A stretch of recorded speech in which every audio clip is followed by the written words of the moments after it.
Hare Krishna. So Arjuna has asked 8 questions to Krishna, and now Krishna is going to answer them one after another.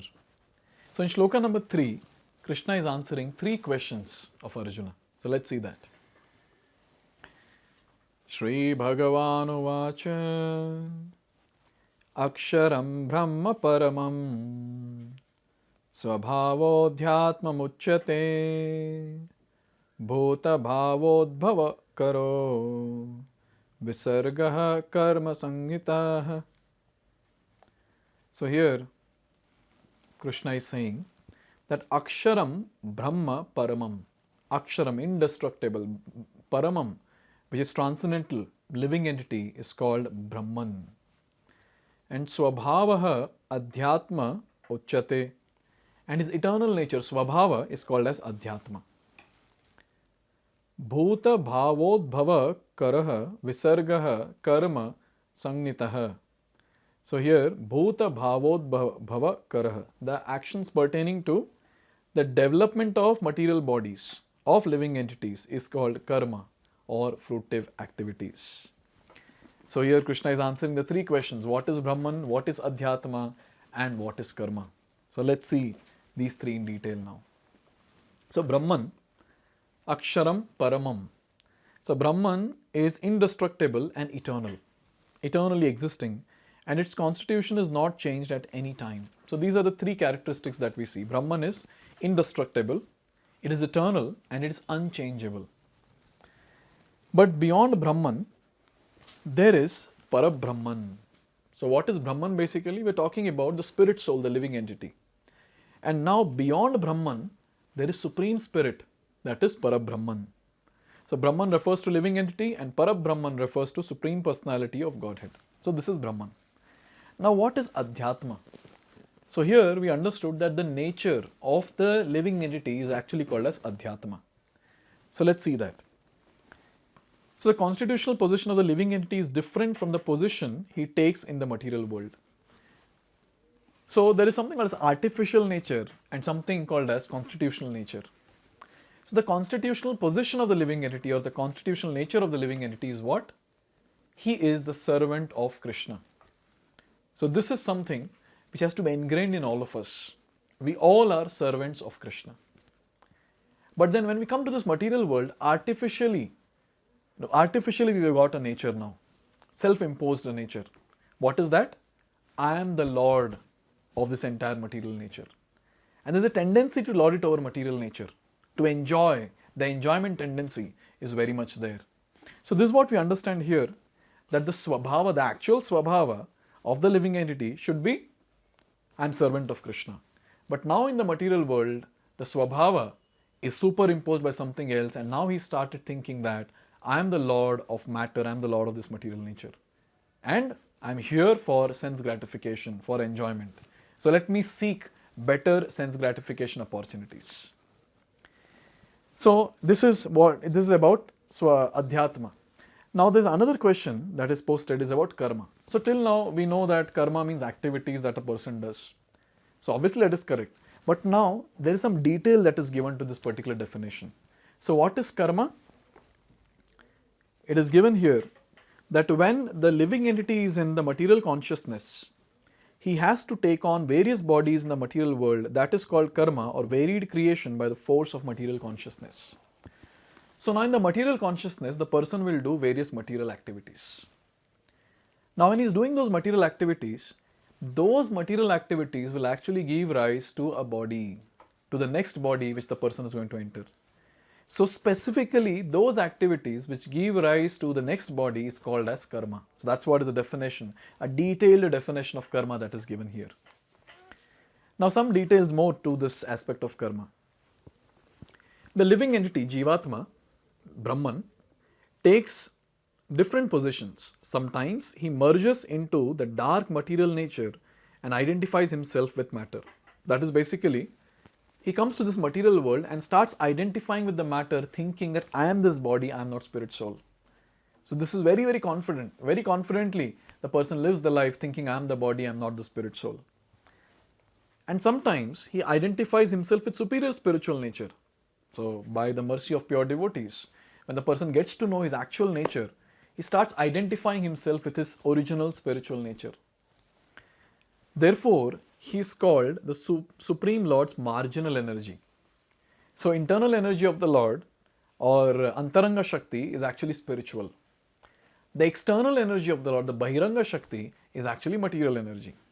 And the one in between the two, who can either fall in the spiritual energy or in the material energy, such a person is called as Tathastha Shakti or marginal energy. So we all living entities belong to this category, Tathastha Shakti, marginal energy. Now, according to his identification with material or spiritual nature, he receives a material or spiritual body. So depending on whatever he identifies himself with, he'll get such a body. In material nature, he may take up a body from any of the 84 lakh species of life, but in spiritual nature, he has only one body. So here in the material world, whatever activities the person does, so that will give rise to another body. Now, material nature is very, very intelligent. She keeps observing what are the activities of this person. So say the person has got all animalistic tendencies, all animalistic activities of eating, sleeping, mating and defending only. So material nature will tell, okay, why do you need a human form? Chalo, I'll give you a nice form where you can do only these 4 activities. And she awards a specific animal body in the next life. So there are 84 lakh species, out of which 4 lakh species are actually human beings. So other 80 lakh which are there, those are different species, start from aquatics to the trees to the birds and quadrupeds and so on. So depending on our activities, these bodies are getting prepared. So every day whatever activities we are doing, we have to remember that we are actually investing on the next body. So now here it is said a specific thing about karma from Chandogya Upanishad. It says that in the process of sacrifice, the living entity makes specific sacrifices to attain specific heavenly planets and consequently reaches them. So in the Vedic scriptures, there are different rituals given. By doing those rituals, a person can go to heavenly planet. But then we understand that Abrahma Bhuvana Loka. So right from the highest planet till the lowest planet, in all the planets, one thing is common. What is that? The person has to fall down. The person has to come to the earthly planet. He cannot be there for a long time in the higher planetary system. As soon as his pious credits are over, he falls down again to this earthly planet.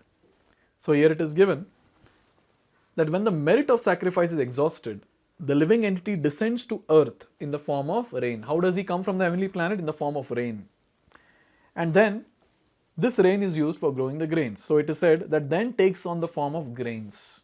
Now he is coming with the water, now he is there with the grains. And the grains are eaten by the man, and that gets transformed into semen, which impregnates a woman, and thus the living entity once again attains the human form to perform sacrifice and so repeat the same cycle. Hope we have understood. So person does sacrifices, he goes to heavenly planet. Once the credits are exhausted, he comes back to this earthly planet. How he comes? Along with the rainwater he comes.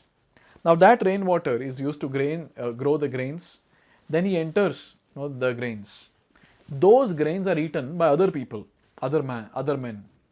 And that grains get transformed into semen, and now the living entity or spirit soul is present in the semen.